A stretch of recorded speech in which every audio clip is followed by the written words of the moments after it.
restez ici, tandis que je m'en irai prier là-bas.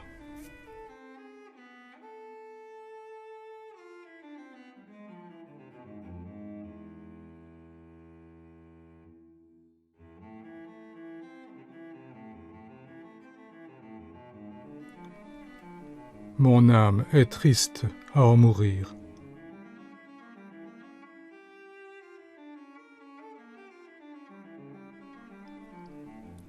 Ô Père, le moment est venu, le moment de réaliser la mission que vous m'avez confiée, de racheter le péché d'Adam et Ève, de payer pour l'humanité coupable.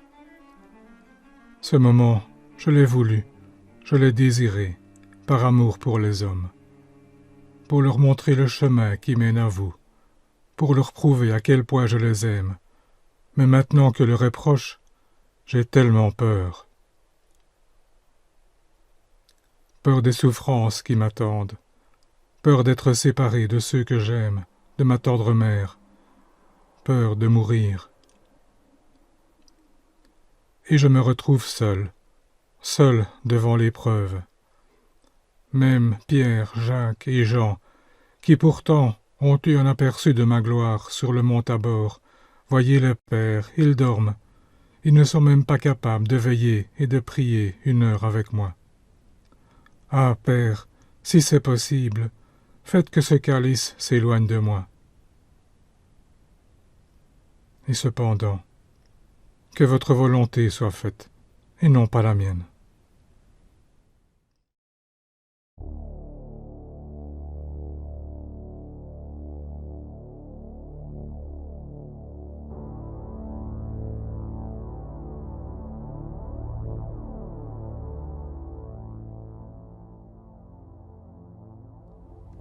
Arrête de te plaindre. Tu ne dois t'en prendre qu'à toi-même. Tu n'as pas voulu me suivre quand je suis venu vers toi au désert. Je t'ai proposé la gloire, la fortune, le monde entier, et tu as refusé. Vois ce qui t'attend maintenant. La trahison, l'abandon, l'emprisonnement, les tortures, et puis la mort sur la croix. Je suis venu sur terre pour accomplir la volonté de mon Père. Et c'est ton père qui veut que tu sois arrêté, comme un vulgaire criminel? Je payerai ainsi pour tous les criminels de la terre, pour réparer leurs offenses à Dieu. Il me faut prendre sur moi les péchés de tous les hommes, de tous les temps, afin qu'ils retrouvent l'amitié de mon Père. Et tu sais ce qui t'attend? D'abord, ce sera la flagellation. Toi qui es capable de voir l'avenir, tu as vu ces fouets, avec les petites billes de plomb aux extrémités, pour bien pénétrer dans la chair. Ils sont prêts, bien rangés. Ils n'attendent plus que de venir s'abattre sur ton cœur. Je serai flagellé pour réparer le péché de tous ceux qui abuseront de leur corps. Ensuite, la couronne d'épines qu'ils t'enfonceront sur la tête pour se moquer de ta royauté. Les soldats ont déjà repéré les buissons épineux à partir desquels ils fabriqueront ton couvre-chef. Je suis roi. Il faut que je sois couronné. Oui, mais au prix de quelle souffrance? Et ton peuple, le peuple d'Israël, que Dieu a fait sortir d'Égypte, qu'il a nourri dans le désert. C'est ce peuple-là qui à présent réclame ta mort, et c'est pour eux que tu veux mourir? Et tous les coups que tu vas recevoir, et les crachats, et les moqueries, et cette lourde croix que tu vas devoir traîner sur tes épaules meurtries jusqu'au lieu du supplice, avant que les clous ne déchirent tes mains et tes pieds.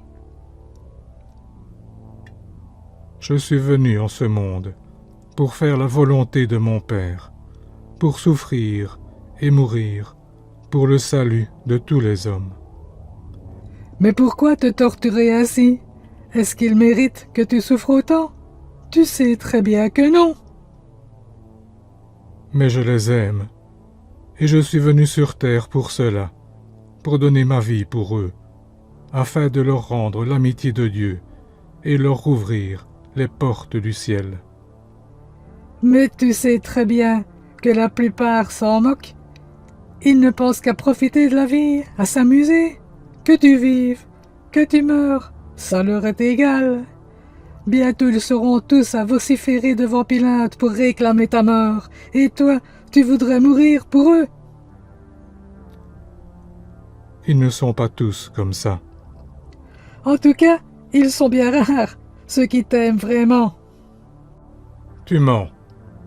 Il y en a aussi beaucoup qui m'aiment, et qui m'aimeront dans les temps à venir. Ils t'aiment parce qu'ils ont besoin de toi. Mais ce n'est pas toi qu'ils aiment, c'est les faveurs qu'ils espèrent recevoir de toi. Où sont-ils, ceux que tu as guéris, ceux à qui tu as rendu la vue, ceux que tu as ressuscités? Je sais, malgré tout, qu'il y en a qui m'aimeront d'un amour désintéressé. Et quand ils n'obtiennent pas les faveurs qu'ils souhaitent, ils se révoltent et te rejettent?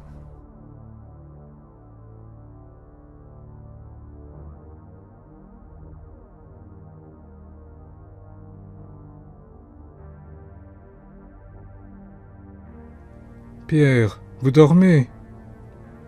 Ainsi vous n'avez pas eu la force de veiller 1 heure avec moi. Veillez et priez pour ne pas entrer en tentation, car l'esprit est ardent, mais la chair est faible.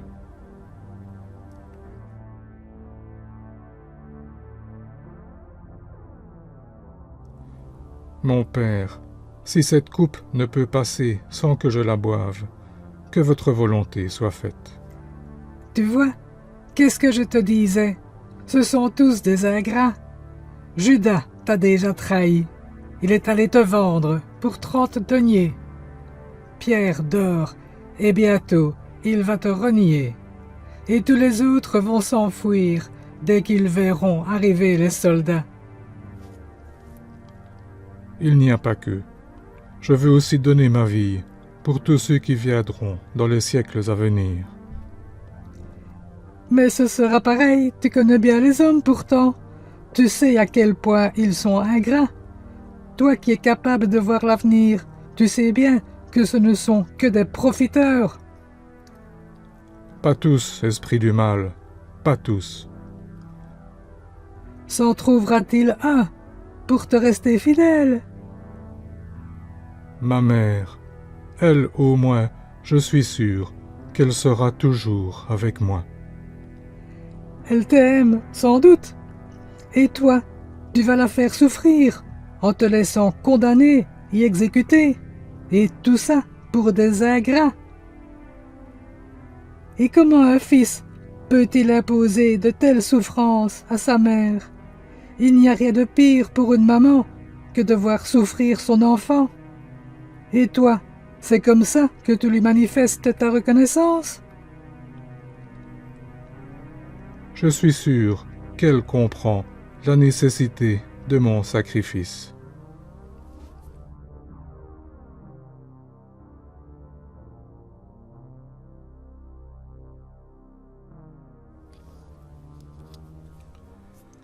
Pierre, Jacques, Jean, vous dormez?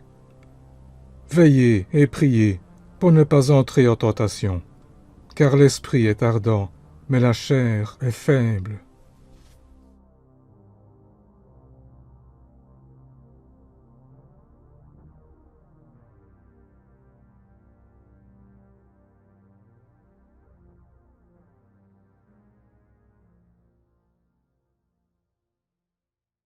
Et ton père, même lui t'a abandonné, tu vois bien. Il ne t'entend même plus quand tu pries. Il ne veut plus de toi. Mon père, il est toujours avec moi. C'est ce que tu crois, mais tu vois bien, il reste sourd à tes appels. Il devait en être ainsi. Pour que mon sacrifice soit complet, il fallait que je sois seul. Et j'ai dû mettre ma divinité de côté pour pouvoir souffrir, souffrir comme jamais personne n'a souffert. Tu es ridicule, tu sais très bien que ça ne sert à rien. Tu vas souffrir et tu vas mourir pour rien. Ah, si tu m'avais écouté.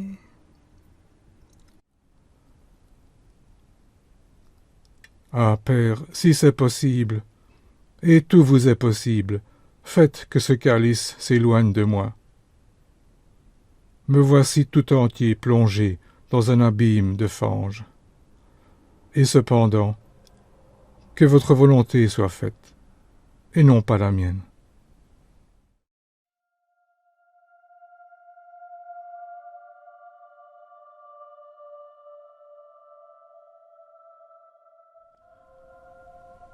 Maître bien-aimé, c'est votre Père qui m'envoie, pour vous réconforter, pour vous donner la force de poursuivre jusqu'au bout. Mais pourquoi ne me répond-il pas lui-même? Seigneur, vous avez pris sur vous les péchés de tous les hommes et de tous les temps. Tous ces crimes, ces atrocités, toutes ces révoltes contre les commandements de Dieu, c'est insupportable. C'est comme si je les avais commis moi-même, je n'en peux plus.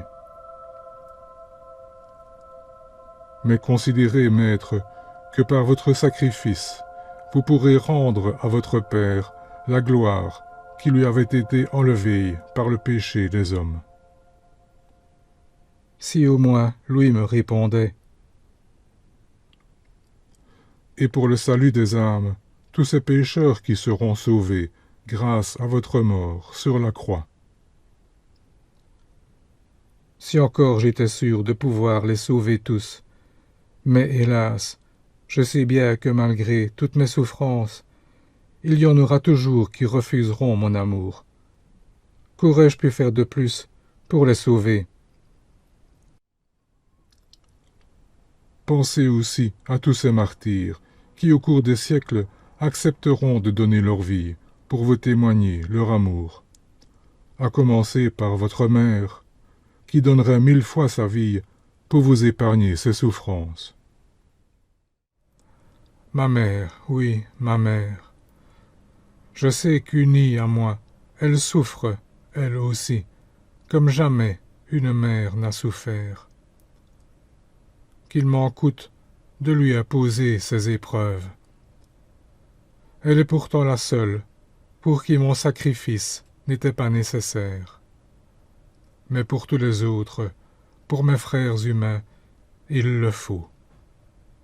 Eh bien, allons-y ainsi. L'heure est venue de souffrir et de mourir pour le salut de mes frères.